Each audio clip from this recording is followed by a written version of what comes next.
10 a.m. with you for the next hour here from the 11Alive Plus Streaming Center.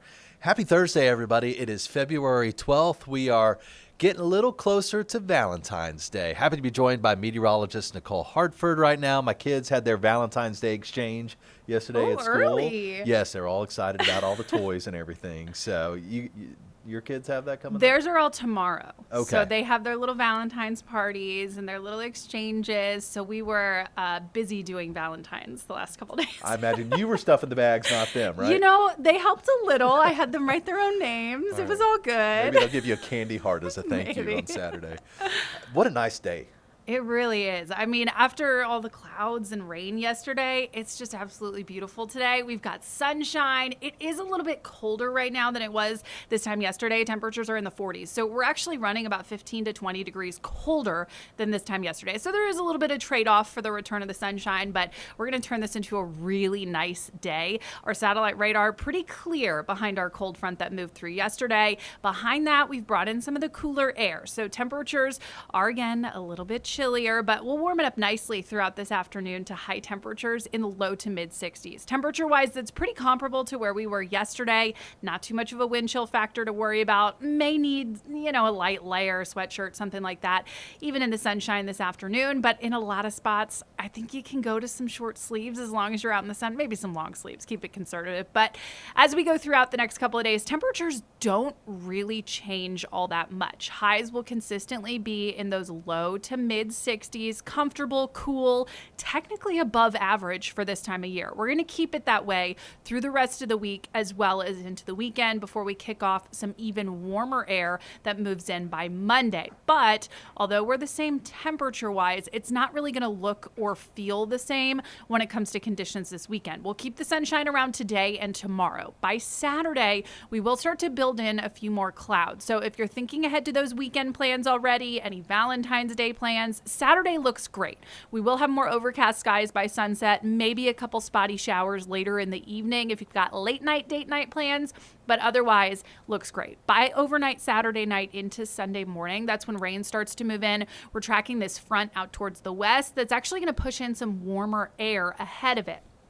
So temperatures will start to get a little bit warmer, and then more widespread rainfall arrives on Sunday. I'm not going to call it a complete washout yet, but it does look like a very soggy Sunday forecast. I think you're going to be hard-pressed to find some dry time. So again, Saturday is definitely the preferable day for any of those outdoor plans, but it's in and out pretty quick. So we're back to more sunshine by Monday, and temperatures are up into the upper 60s and even low 70s again for another little taste of spring into early next week. Looking great. I can't wait. I mean, mid-February, it could go really any way weather-wise, It right? really can. One day we're talking snow, the next day we're talking 70s. That's pretty much how February goes around here. Yeah, no kidding. All right, Nicole, thank you. Appreciate it. Let's get to some news of the day. And in case you missed it, the Tara Baker murder trial taking a pause today. It was set to resume day 9 this afternoon. In fact, it was normally starting at 9 a.m. Then the judge said, well, if it does happen today, it's going to start at noon. Well, now we've just heard official word from the court. No trial today. It will resume tomorrow at 9 a.m. Edric Faust stands on trial for the murder of Tara Baker back in 2001 in Athens, Georgia. You see her here. It's been 25 years, and finally the trial is proceeding. But again, taking a brief pause today. It will resume tomorrow. The prosecution rested its case yesterday. The defense will pick things up, calling its own witnesses. And a lot of people wondering, will Edric Faust take the stand in his own defense? Unlikely, as his attorney signaled yesterday.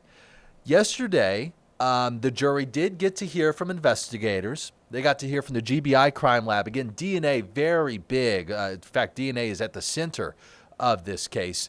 And they also got to see this video from when Edric Faust first learned that he was being charged with murder in 2024. Mm-hmm. Yeah. So it was it? Mm-hmm. Really? I told you you were under arrest. I mean, that's not a new revelation. They told you you were under arrest. That's a murder? It's for Do you remember any kind of incident that happened back then? Man, I only deal with over there. I understand. No. You don't remember seeing some police activity over in that neighborhood back in 2001? I do recall reading about it in the newspaper. Of course, a high-profile case, murder of a UGA law student, and now finally 25 years later, someone is on trial. We will see what the jury decides. He's facing a number of very serious felonies, including murder here, but it is taking a pause today and will resume tomorrow. All right, let's go to Wall Street right now, and stocks this morning opening up 200 points. The Dow plus 200 to start the day. This comes one day after that highly anticipated jobs report was better than expected, and really it was relief for investors who were worried, well, maybe there was going to be a bit of a drop-off in the labor market. But right now, Wall Street reacting well some 24 hours after that job report was released. Back here at home, a lot of people watching a report that came out this morning from DeKalb County when it comes to possible redistricting and the possible closure of some schools. Reams, this report just hit our inbox about an hour ago. You've had a chance to kind of skim through it. What are some takeaways? Yeah, it came in just about 9 o'clock this morning. Major points here. This is not a final plan. Yeah, right. This is preliminary initial planning. Reducing 3 high schools, converting 5 middle schools to elementary schools, closing 1 middle school, closing 25 elementary schools is the big points. District leader stressing this is not a final plan. They expect to collect feedback through May. The school board is not considering any possible decisions until the fall of this year, so we're still months away from that. District leaders say that the county school system was built to serve about 110,000 students. Enrollment is nearly 20,000 fewer than that, around 92,000, and continuing to tread down that gap, leaving 18,000 seats empty. School leaders saying that's creating higher costs. School leaders saying they want to make sure resources are still going into the classrooms where students actually are and not into unused space. The scenarios that they're releasing today, we'll have more on 11alive.com and on the 11Alive app on your phone. These scenarios could include changes to attendance zones, program realignments, or repurposing some campuses. So a lot of questions there on what this actually could mean. Lots still going on there. Yeah, it's very interesting. And Reams, I want to pull up our website here and show folks where they can go for some more information. So this is on our homepage right here. You can click on the story. It's the main story we have. And if you're a parent in DeKalb County and you were interested in what this means for you and you would like to share your thoughts, I'll tell you, I'm a parent in DeKalb County, and one of the schools where we were planning to send our child is on this list. So I know this is impacting a lot of you as well, and a lot of you have questions. It says here, again, this would be implemented over a 6 to 8 year period. The full plan is listed right here. You can learn more about it. You can hear from the superintendent. And then you can also, in the final line of this web story we have for you, well, actually, it's wanting to take me down to all these cruise ads. I would love to be on a cruise. No, here we go. Click in here to provide your feedback. And this is taking you to the facility scenario survey. It's a Survey Monkey. You can go on here. You indicate which schools your child currently attends, how you identify, whether it's a parent, a community member, a staff member. Then you provide your zip code. Let's see if it'll allow me to go next without filling this in. All right, then you share your feedback. And then you say, do you believe that each cluster needs to have the same grade band? That'll take you on to, well, looks like the end of the survey. But it kind of also leaves it open-ended here, allowing any feedback as they move on to the next round of scenarios. But Reams, as you were saying, far from over. This is all just a proposal at this stage. Exactly. We're talking fall of this year is the earliest that anything could get approved. Still looking at even further timeline for something to actually come to fruition. Very and interesting. change to happen. Yeah, we'll be watching that closely, as I know a lot of parents in DeKalb County will. Let's get to some other news we've been following this morning. I don't know if you saw, we showed you around 9:30 this morning, Tom Homan, the border czar, speaking in Minnesota and making some big headlines there. He has said, effectively, they are pulling out, ICE is pulling out of Minnesota. You know, it comes after those two very high-profile shootings of Renee Good and Alex Preddy over the last 5 weeks or so in Minneapolis. Well, now the border czar says our work here is done. We are ready to move on. Apparently, he also talked with the mayor, and the mayor Mayor Fry there in Minneapolis, signaling that they had a good discussion between Fry and Borders R. Homan. And so now it's a question of how soon do they move out? Is this something that is effective immediately, or is it going to be a slow withdrawal? I can tell you that the Fed officials have announced an end to the crackdown, though it doesn't go on further to say how quickly that could begin. This was an operation that began on December 1st there in Minnesota. All right, as always, we are following breaking news, not just here at home, but around the nation from here in the 11Alive streaming center. It's a great thing. We have the flexibility to bring you headlines from all over and things that are happening right now. Reams, what else are we watching right now? Yeah, right now I'm taking a look at the Senate Homeland Security and Government Affairs Committee. Doesn't sound like a lot. They're holding an oversight thing, though. Okay. About Homeland Security, about Tom Homan, stuff he's talking about there. Let's take a quick listen in here. Has a murder warrant in Oklahoma. Would they be held until Oklahoma authorities came to get them at that point, or would they, at the end of whatever their term, be released? If Oklahoma reached out and said, hey, we want that person, I know you're prosecuting them, but before you release them, we want them, don't let go of them until we get there, what would happen in that situation? I'm confident that Minnesota would honor Oklahoma's request. Okay, how is that different in other places with ICE detainers? So if ICE reaches out and says, hey, this person's not legally present in the country, a court has already ruled they have a final order of removal, they need to be removed, would they be held until ICE gets there? If there is a final order of removal, Right. then Mr. Schneller would be the best person to answer the question, but the answer is, yeah, ICE will be notified, those people are going to be picked up, those people are being picked up.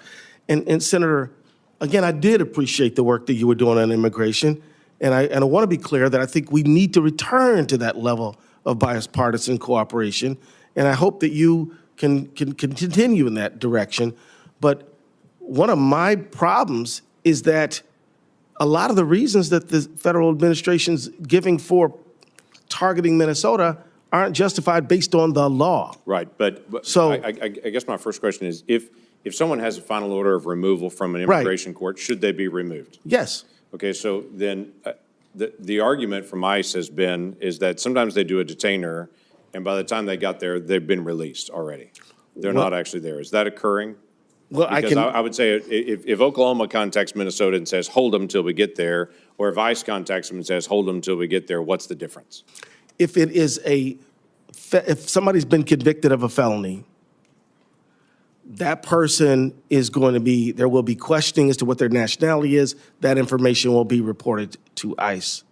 Now, under a case which is based on federal and state law in Minnesota called Esparza versus Nobles County, if the person's not convicted of anything and there's an ICE detainer that's there, then ICE has to get them because they cannot be held beyond the time that the state have legitimate reason But the to question hold is, them. are they notified in enough time for ICE to be able to get there? Because ICE's statement is, hey, we're going to get there as quick as we can, but it takes 2 agents to come pick somebody up if they're already being detained. It takes 8 agents to go get them if they're on the street somewhere. So their desire is, hey, if you've got somebody, even if they haven't been convicted, they've just been arrested, but they do have a final order of removal, ICE is going to contact and say, hey, I want to do this. And Shaniska was just saying before that a stat of 8% of ICE detainers being honored. I want to ask you about that. So if we're talking about a final order of removal, somebody who's in Minnesota state custody, I'm confident that these people are being picked up. If there is no final order of removal, if there's no felony conviction, if the person is still pre-trial, then it would be a rearrest and a detention from the state of Minnesota if we were to continue to hold them beyond Minnesota's authority to hold them. So we cannot just say we're going to hold you because ICE wants you if it's a non-felony situation where there's no conviction. I'm past my time. We'll follow up with the ICE agents in a little bit and get a chance to I get think clarification. it's a great subject and hits on sort of the point. And I think if you were to issue a statement saying that final orders will be obeyed by every county and every municipality and every police department, that final orders would be obeyed, including a final order that we now have a final order, and the guy that lives at this address, you'll send the Minneapolis police with the ICE agents to that house. Would you issue that order? That's already the law. Well, I think nobody's cooperating and nobody believes there's an amount of cooperation. So I think issuing that order or issue a public statement. Would you issue a public statement that reiterates the law that with final orders you do? And then it brings up the other problem. Maybe we need more final orders and maybe ICE needs to be told to go to court and get final orders and then that you will comply with that. But I think they need to be told from you that you will actually comply if that is the distinction, that you don't like detainers because they're not a final order.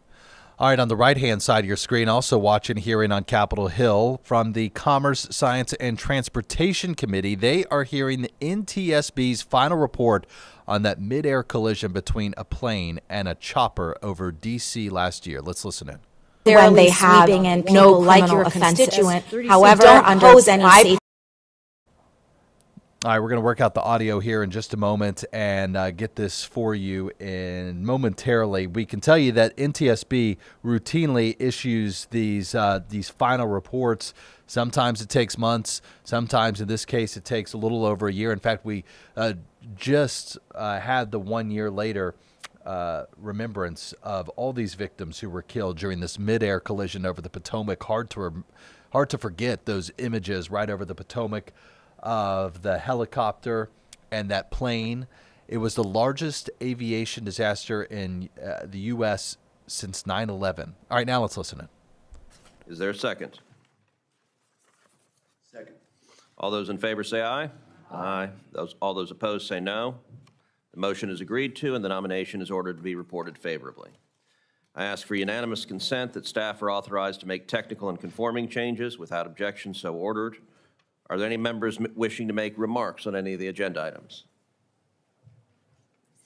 Mr. Chairman, I would like to request on the record for the nomination of Ryan McCormick, PN 73046, that Senator Peters and Baldwin like to be recorded as a no.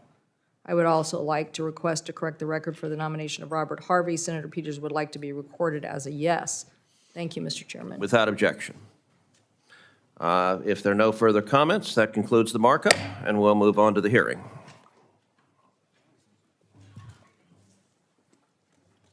The hearing script?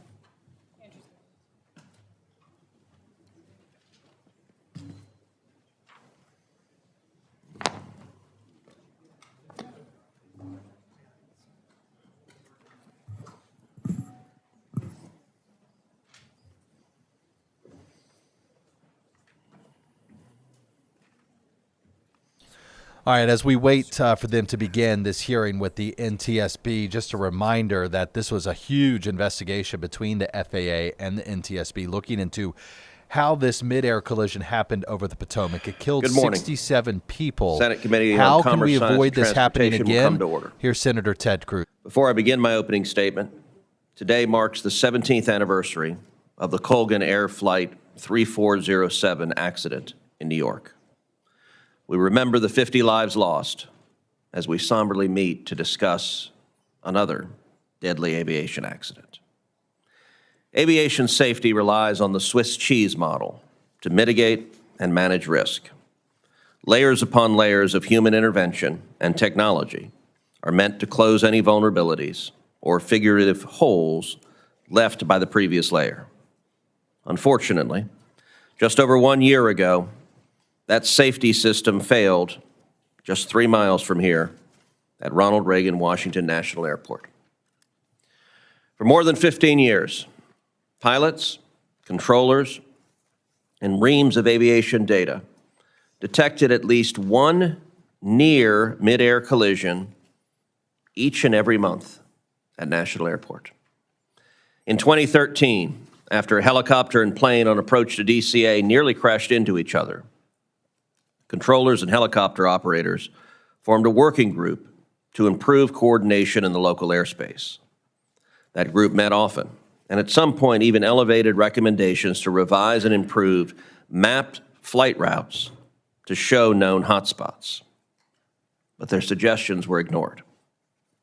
That's one of the many failures uncovered by the NTSB that, had people responded differently, tragedy would have been avoided last year.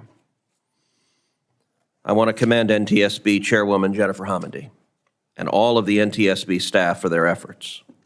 They did yeoman's work to complete the DCA crash investigation in just 12 months.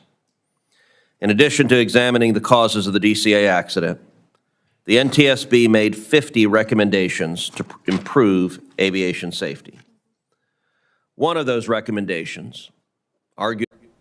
Keeping an eye on that report from the NTSB being given to the Transportation Committee today on Capitol Hill. We're bringing more headlines as they become available.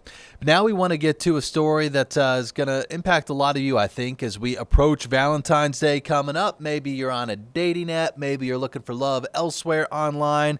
Unfortunately, scammers, they know that about us. So how can you spot the red flags early on? Happy to be joined this morning by Dennis Lienhardt, General Manager of Zelle. Denise, great to see you. Good morning. Good morning. Thank you for having me. All right, Denise, you know, I'm one of those people who always says, I'm never going to get scammed. I'm going to spot them from a mile away. But it's getting harder these days because it's getting so sophisticated. I mean, are you finding more people getting duped? Unfortunately, it is getting harder. Technology is moving where the scammers are going, or the scammers are pulling the technology with them. So we are seeing a rise in romance scams. And really where we see that scam start is places like dating apps, social media platforms, or online marketplaces, or also, I don't know about you, but I receive phone calls and text messages from people I don't know all the time. So it's really important that if you're using these tools to always verify the identity, or if you receive a phone call from somebody you don't know, just let it go to voicemail. What are some of the other red flags we should be watching for? Some of the early warning signs that this isn't a love interest, this is a scammer. So what scammers tend to do is that if you meet on potentially a dating app or an online marketplace or a social media platform, all of a sudden they'll try to get you into some of these private channels. So think about like if you're starting to talk to somebody on a dating app and then all of a sudden they're trying to switch you to text messages or switch you to a phone call and getting you off the app.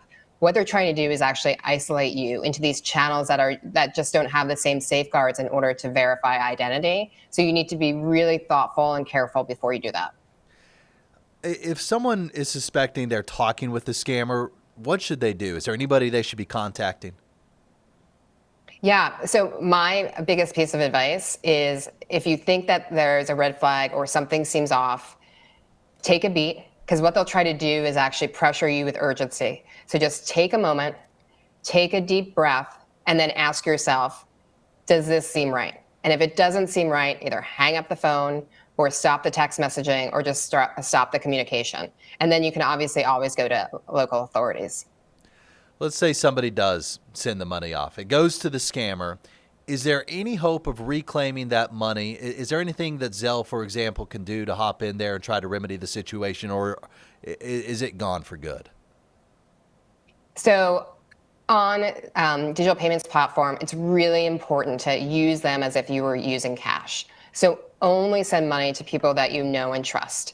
Zelle has billions and billions of points of data in order to make it as safe and secure as possible, and we have great fraud detection.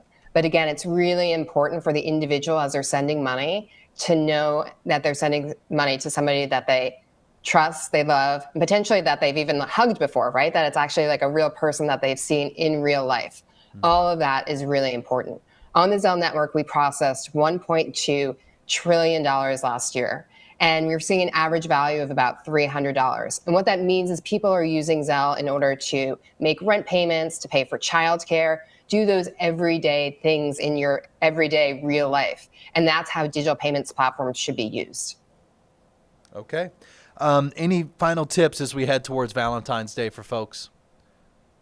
So what I would say is if you're talking to somebody that you haven't met in real life, always just take a beat, trust your instincts, and don't send money until you've met that person. All right, very good. Denise Lienhardt, General Manager of Zelle. Appreciate your time this morning. Thank you for having me. All right, and we are back in just a few minutes. You are watching 11Alive Plus.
What needs to be done to prevent another terrible aviation disaster like what we saw last year over the Potomac, that mid-air collision between a plane and a helicopter? Right now, the NTSB is delivering its findings to a congressional hearing on Capitol Hill. Let's listen in. It's not the way the political system is supposed to work, where the victims have to come and be the biggest advocates for safety. That is certainly what the Colgan Air families have done, so we certainly remember them today. And I want to also just say, Mr. Chairman, that yesterday's incident at El Paso reminds me of why this interagency coordination is so important. If we can get into this kind of conflict where the FAA is saying that we're going to shut down airspace for 10 days, and then another agency is saying something different, and there's concern about what is happening in the airspace, it just seems to me that we have a real problem of coordination between DOD and FAA. So we need to resolve that.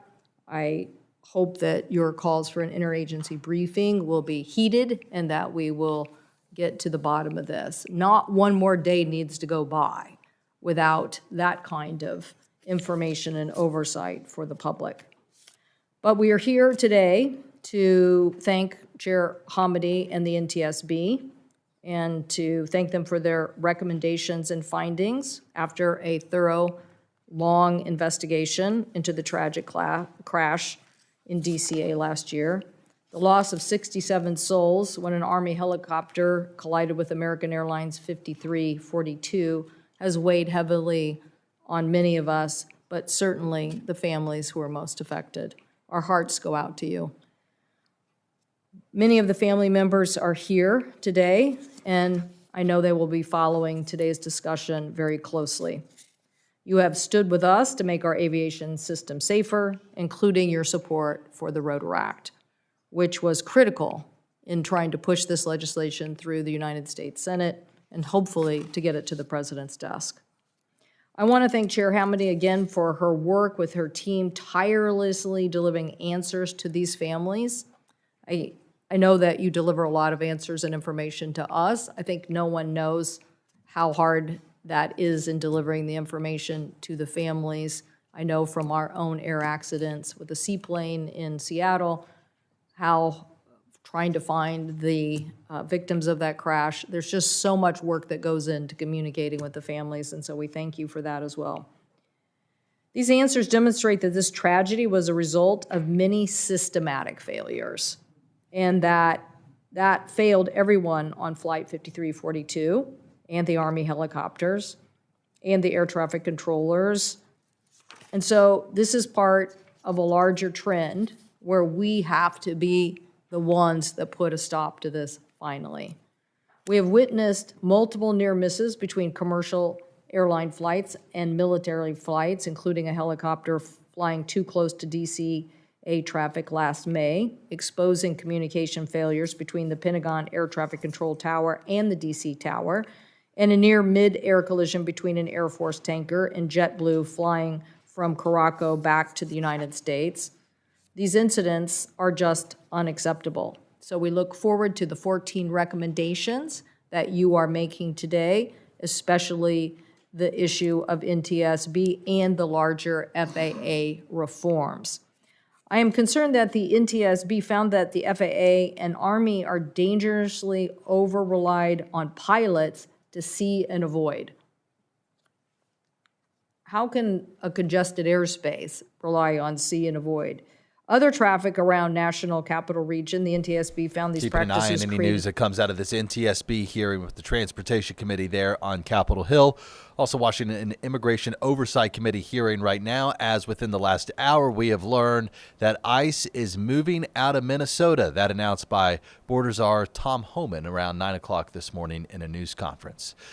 Okay, not too long ago, just about 10 minutes ago, we were talking about romance scams with Valentine's Day right around the corner. It is an important topic. But, you know, scammers, they're always looking to target folks. It is not just around Valentine's Day. I know our lead investigator, Savannah Levins, knows that well. Savannah, I mean, you were covering these scams all the time. Yes, unfortunately. And, you know, they rarely shock me, I've got to say, because I have been hearing them and covering them for so long. This one did. I don't know if maybe part of it is I'm 7 months postpartum. I just had a baby, so I related a lot to this mother, and I felt the pain that she felt. But this scam originated because a mother started sharing her baby's medical journey on social media, and scammers stole her content of her child to solicit donations. If you want to watch the story, we can go ahead and do that. I think it'll say it well. All right, let's check it out. Sucking her tube like it's a pasty. Let me warn you now. This story is a difficult one. Probably one of the precious ones. But Lexi and Joseph Copley hope you'll watch it anyway. It's one of my favorites. Because the story of their daughter Landry is one they want to share. You're so pretty, girl. That's why Lexi started documenting her pregnancy on social media, even after they found out baby Landry had a rare bladder obstruction and likely wouldn't survive past birth. The only way to get through it was to have people pray for us. Lexi's follower count grew, and so too did her faith when Landry was born at 3.2 pounds, alive. She was the smallest baby in Children's, South Carolina to be on kidney dialysis. By then, more than 41,000 people were following their journey on TikTok and Facebook. But on December 22nd, after 4 months in the NICU, a fatal pulmonary hemorrhage halted the future Lexi and Joseph had just allowed themselves to picture. It shattered us. I can't even put it into words. Another blow came just 2 days later. A random person on TikTok had sent me like a message request, and it said, hey, I think someone's like pretending to be you and posting your child. It's been brought to my attention that someone is posting my child.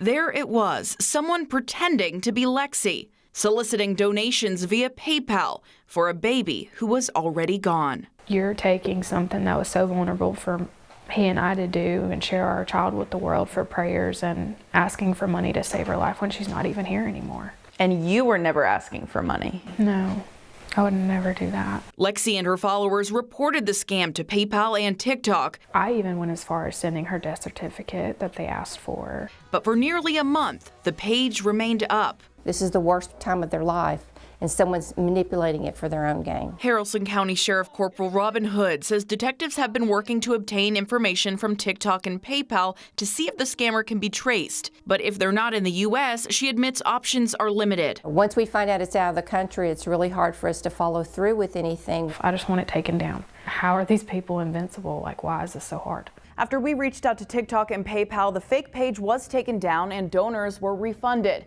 But not long after that, another page popped up doing the exact same thing, and then another. When I searched for the name associated with one of the PayPal accounts, it led me to several other accounts under multiple aliases, all full of content of sick kids, always with a plea for money. We just don't want it to happen to anybody else. I'm going to be grieving for a very long time, but I just want some peace. Lexi's holding her finger than me holding her hand. There's no happy ending for a story like this. I know it's not much. There are only memories, drawings from a big sister, and the feeling of holding the baby they never thought they'd even get to meet. And those things, at least, can never be stolen. God, my heart breaks for them, Savannah. I saw on the tombstone there, 3 days before Christmas. Yeah. Just exactly 4 months old, 3 days before Christmas. Like, can you imagine? And Christmas Eve, she gets this DM saying someone's stolen these deeply personal videos and photos of your baby and is asking for donations and getting them, by the way. We confirmed with PayPal that people did donate. Now, they refunded those people after we raised this issue, but... Yeah. It makes you wonder how those people sleep at night, these scammers. I mean, it is so low. It has taken it to a new level to exploit this family's pain and to steal the photos. And what recourse is out there without you stepping in because it wasn't taken down until you did something? Right. I mean, she dealt with this for 3 weeks before she reached out to us. And of course, you know, a lot of times when the media gets involved, the response is pretty swift. So once we reached out, those pages were taken down pretty quickly. And they did say that they elevated it to prevent this happening in the future. But it was pretty horrific, Dan, for me to see how common this is. This was not a one-off. There are dozens of pages using stolen content of sick children and, you know, asking for donations. And when you talk about recourse, you know, I interviewed the sheriff corporal right there, and, you know, she was saying that really all they can charge this with is fraud, like any other fraud. Misdemeanor fraud carries maybe a couple $100s in a fine, no mandatory jail time. You know, she's hoping to file it as a felony. That's a certain dollar amount over a couple $1,000s. But even then, you know, many times they skirt jail time or a punishment. So, you know, I do think there are potentially gaps in legislation. There's currently nothing that addresses, you know, unconsensual use of content of children. We're in a different digital era where maybe these things need to be addressed. Do we need to be thinking twice about what we all share online? I mean, of course, that's, you know, obviously what the sheriff's deputy said, you know, it's part of it. When you agree to share something online, you just kind of accept that this could happen and that there's really nothing any legislative effort or any police department can do to stop it. When it's out there, it's out there. And like they said, you know, a lot of these scammers are overseas and we lose jurisdiction when that happens. And it's so hard to, you know, get justice. I guess when you post those pictures, you just have greater faith in fellow man that they wouldn't do this to you. I know. It's hard. And, you know, and I hate to put any blame on her for sharing these photos and videos because it was so important to them and sharing their journey. And so I hate saying, you know, well, just don't post anything then and this won't happen to you. It's how can that be the answer? You know, and it's just such a hard and difficult situation. We're hoping that we took care of this for her, that it won't happen again. I feel pretty confident about that, given the response from PayPal and TikTok that, you know, they're not making money off her content anymore. So hopefully they'll leave her alone. But this is happening to so many. I think about a couple whose journey I've been following for the last year, and their young son just got out of the NICU after almost 9 months yesterday.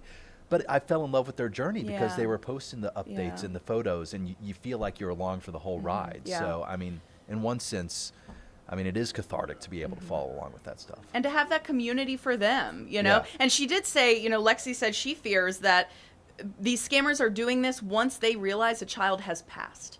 Because they figure, well, the parents won't be looking. Disgusting. It's very sick. Obviously, Yep, we is. send all of our love and prayers to that family. They were really Please. grateful we were able to help get that stuff down. And I really admire her for speaking up and Yes. warning other parents. And if this does happen to you, other parents, they're warning, if you have a sick child, search their name, search the content, take screenshots, create that paper trail. And she did the right thing by going to local law enforcement. Even if there's not much they can do, that's how you start the trail. All right, Savannah, thank you. Yeah, thanks. We're going to take a minute to decompress from that story, and we'll be back in just a couple minutes.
.42, great to have you with us here for the next 20 minutes on 11Alive Plus from our streaming center, though midday continues at 11 a.m. More on that coming up. But first, what we are watching right now nationwide, stocks, momentum slowing a bit right now, an hour plus into trading.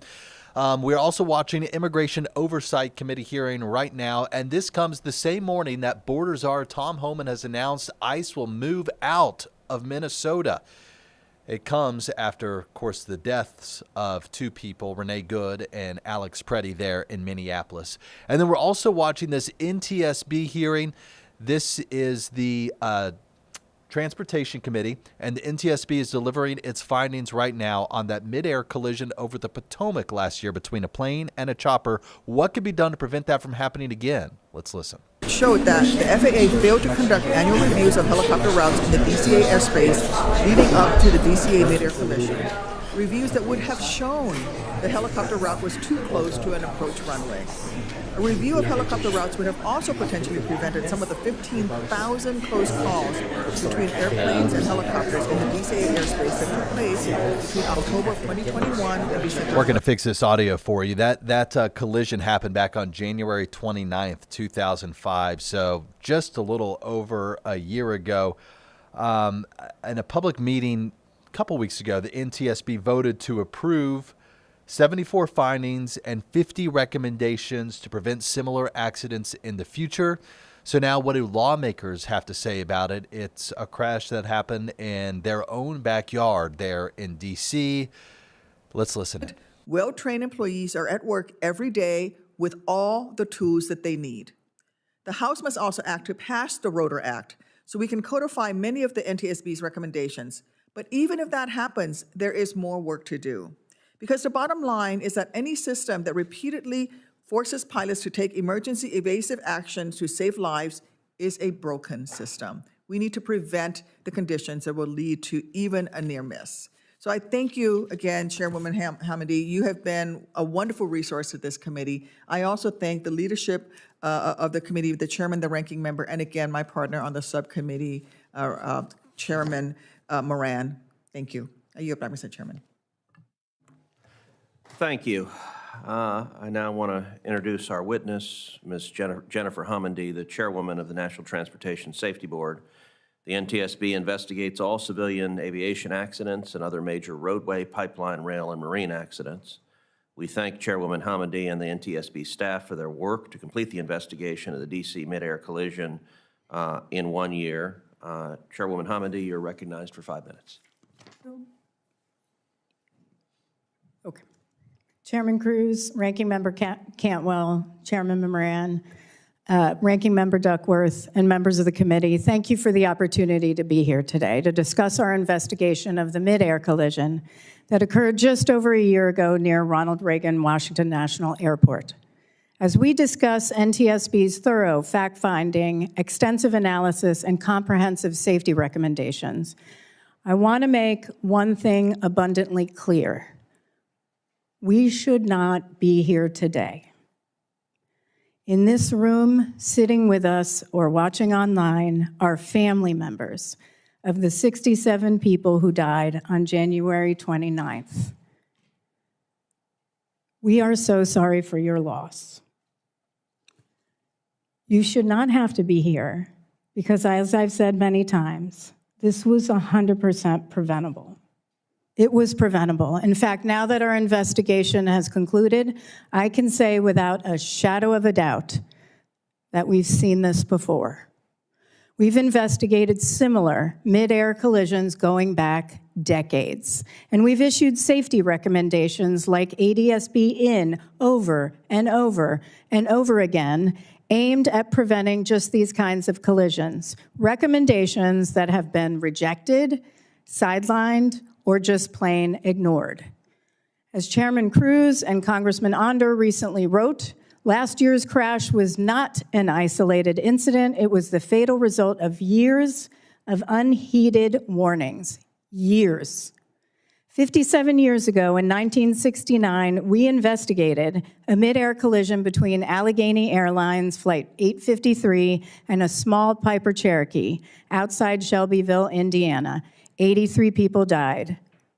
Soon after, the board held a hearing and issued 14 recommendations aimed at preventing future mid-air collisions, including our first ever recommendation for FAA to expeditiously develop and implement a collision avoidance system in all civil aircraft.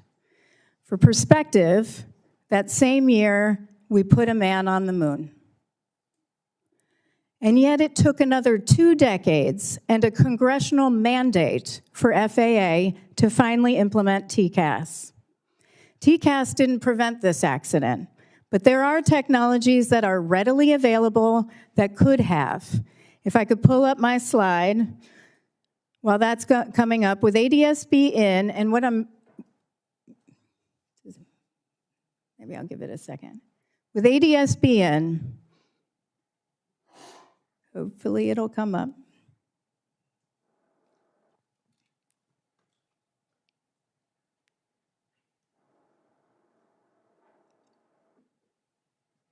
Little technical difficulties. I'll continue on, and when it comes up, I'll explain. With ADSB in... I don't do the AB. Yeah, me too. There we go. So on the left side is the PAT 25, and on the right side is Flight 5342. We did a laser scan of exemplar aircraft, and so the gray around is the structure, and then of course you see the night vision goggles on the left side. With ADSB in, the helicopter pilots would have gotten an audible alert if it was in their headset at 48 seconds prior to collision when they were over Haines Point, allowing them to take action. They never got a single alert. They had no idea that 5342 was coming from the left. And we can talk about that in the hearing if you'd like. On the right side, outside, looking out of 5342, the CRJ would have gotten their first alert with ADSB in at 59 seconds prior to collision. Instead, they got a TCAS alert that just said, traffic, traffic. And what they need to do is look out and figure out where that traffic is and take action, which is very difficult to see in many circumstances, and we can talk about why that is too. But traffic, 19.5 seconds prior to collision. They didn't actually recognize that the helicopter was there until 1 second. 1 second prior to collision. Had they gotten ADSB in, they would have gotten something more along the lines of traffic, 12 o'clock, 2 nautical miles, 500 feet below. Then they could have taken action. What we're talking about here is life-saving information for pilots. It's information. In 2008, we again called on the FAA to implement ADSB in. We stated the safety board believes that the benefits of ADSB technology warrant rapid adoption, and that the equipage of aircraft with ADSB in capability will provide an immediate and substantial contribution to safety, underline, especially in and around airports. We said that in 2008. What if the FAA had acted? I want to be clear, though. What happened at DCA could happen anywhere in our airspace. The NTSB has for years, long before this tragedy at DCA, been sounding the alarm about the safety risks of see and avoid. Yet we continue to rely on see and avoid to separate traffic throughout the national airspace when technology is available to provide pilots with the situation awareness they need and deserve to ensure safety. See and avoid is exactly what it sounds like. A pilot has to visually acquire an approaching aircraft, recognize a collision course, decide on action, execute the control movement, and allow the aircraft to respond in a matter of seconds. Since 2008, we've investigated 211 aviation accidents and incidents resulting from a mid-air collision or loss of separation, which killed 281 people and injured 12 others. In almost half, we raised concerns with see and avoid. These include many in your home states, and I know not all the senators are here, but I'm going to pretend they are, because we investigated since 2008, where we stated our concerns, 16 in Texas, 1 in Kansas, 15 in Alaska, including the 2019 tragedy in Ketchikan, where 6 people died and 10 were injured, and I was the board member on scene, and we discussed at length in that report the lack of ADSB-in requirements for Part 135. 2 in North Carolina, 1 in Missouri, 2 in Utah, 1 in Ohio, 1 in Wyoming, 1 in Michigan, 2 in Wisconsin, 1 in Illinois, 12 in Nevada, 7 in Colorado, 2 in Pennsylvania, 4 in New Jersey, and now 1 in DC.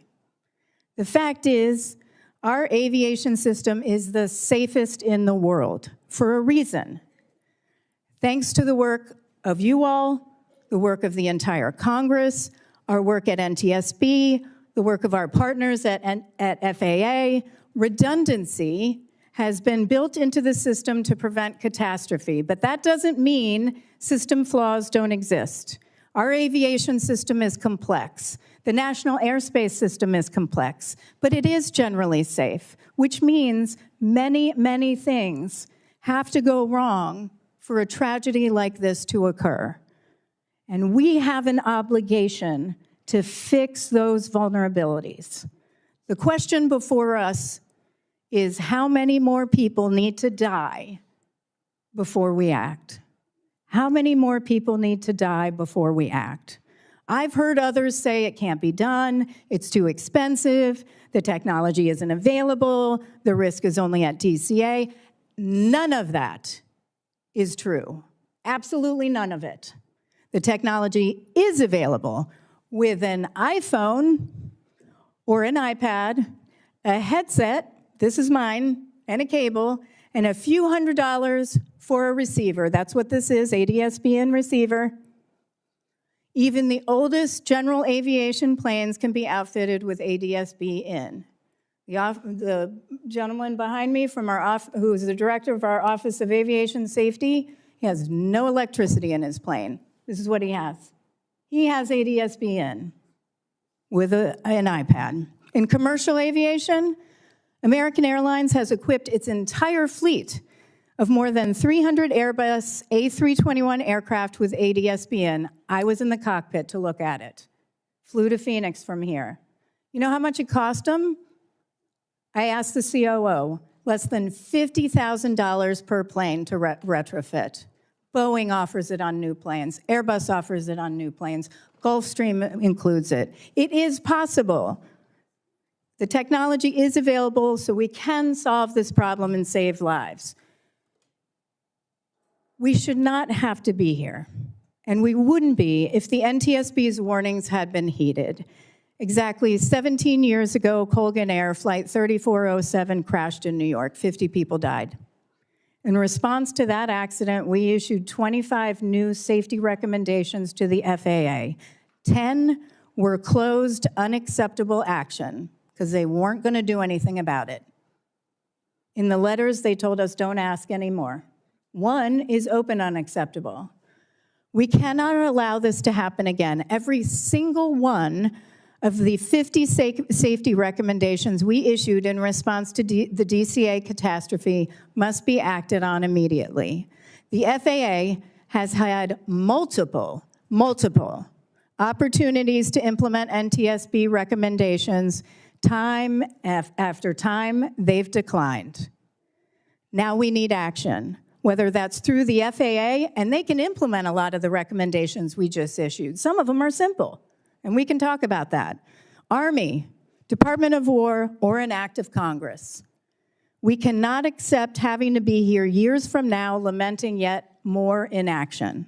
Not only must we do this for the 67 people who died on January 29th, we must do this for all those who lost their lives in accidents that the NTSB has investigated.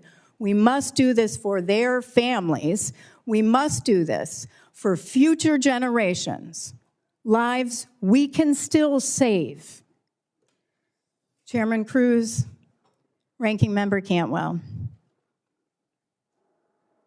Chairman Moran, Ranking Member Duckworth, I am immensely grateful to you and the members of this committee for your robust advocacy via the Bipartisan Rotor Act. Not only do I want to thank you for your incredible leadership, but I mean this from the bottom of my heart. Thank you for your willingness to stand up and do what's right for safety. I look forward to working with you to create a future where no family ever has to endure such tremendous loss. Thank you. NTSB Chair wrapping up her initial thoughts and comments on that tragic crash in January of last year over the Potomac, killing 67 people, saying it was entirely preventable. More on that to come later today, and more to come in the next couple minutes on 11Alive Midday. We are watching the chance for weekend rain. It is looking good, mighty good, in fact, for Sunday. Latest forecast just seconds away. Also, we are talking about the redistricting plan out of DeKalb County. The schools have released a plan that includes closing down some schools. Is your child's school included? You might be interested in that report straight ahead. Also, a deadly parking lot shooting in DeKalb County, 6 o'clock last night, and now police looking for eyewitnesses. You don't want to miss that report coming up from our reporter, Stephanie Chaynock. Also, it's official. The Tara Baker murder trial is not going to be happening today. It was set to begin at 9 a.m., then it was pushed to noon, and now it's just not happening at all. It will instead resume at 9 o'clock tomorrow.